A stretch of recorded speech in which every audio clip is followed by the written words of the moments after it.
All right, so today I'm joined with Oded, and he's in our Israel Innovation Labs. And Oded, you've created a product called Digital Lens. Tell us a little bit about Digital Lens.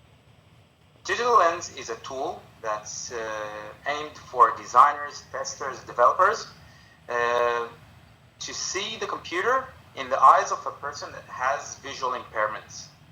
It turns your entire computer into something that is a red-green colorblind, or total colorblind, or different types of blur, sensitivity to light, all kinds of visual impairments that people have. So what percentage of the public would have some of these visual impairments? Actually, it's quite amazing. Most of the population have visual impairments for part or all of their life. Most of the people also don't do the operations that can fix the visual impairments because simply it's inaccessible, either price or other problems. Some of the problems even can be solved, even from birth, like color blindness. It's quite amazing. 8% of men have color blindness. Most of the people have during their life all kinds of blurriness, either if it's the need of glasses or cataract. Glaucoma affects most of the population.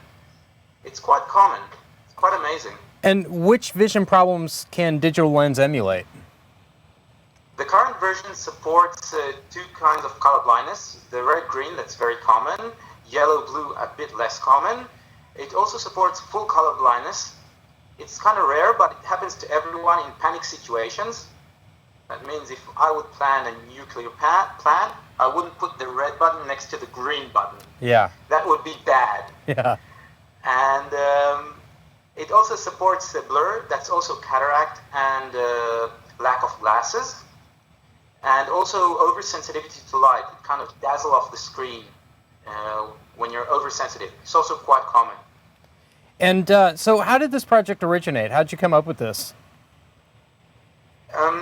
It's actually, we planned a prototype for a product in our labs, and the designer told me like, hey, this color and this color, they won't be good together. And I thought that actually they would be good together, and because I didn't believe him that a colorblind person can see it. And if an artist told me something and I don't believe him, then we need to prove. So actually that's how it was born. By the way, probably he was right and I was wrong. Yeah.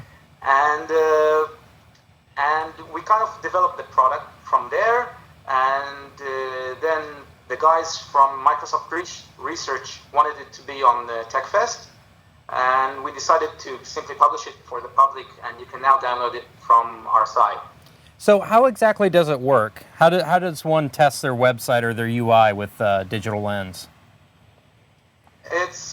We try to make it as simple as possible. So you enter our site, rlabs.microsoft.com.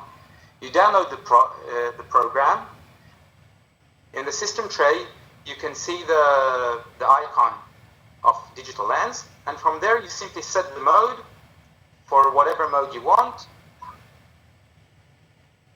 and you see the computer. It's the entire desktop. And so what you see, the entire desktop, what you see is what someone with a visual impairment would see.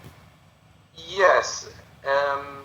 It's like what you see is what another person gets. Yeah. You kind of, if you set it into a red-green blur, that's something about what a person with that impairment. Of course, he will see the colors a bit differently. Yeah. There is a shift from each person what he sees. But if you see two colors that are similar, most of the red-green colorblind people will see at least that difference. Maybe they will see better than that, but we kind of were strict on that side. So how do you expect to incorporate Digital Lens into the project life cycle? Digital Lens can be used by the designer, the developer, or the tester. That means that it can be incorporated throughout the design phase, including the testing. And it's very different from the current situation that this task was by the UX designer. He needed to do it. He needed to check the problems and fix them himself. we would like to see that the normal testing of the tester, that he checks that the UI is acting as usual, he will simply do it again through the different modes. And then he can just open bugs for the designer. Hey, this button and this button, they look too similar. This status indicator doesn't look good in this mode, fix it. It's quite easy to check it out. It's even easy to measure the time difference between different modes and see how much your site is compatible and how much it's friendly. So where do you find the best use for the tool? Is it used for the tester, or is it best for when you're planning the UI? Is it best for UI design, or is it just anywhere in the life cycle it could actually work? As a designer, I would try it in the authoring programs at the very, very beginning. Yeah, save you some time if you have problems. At the end when I need to solve problems. Yeah.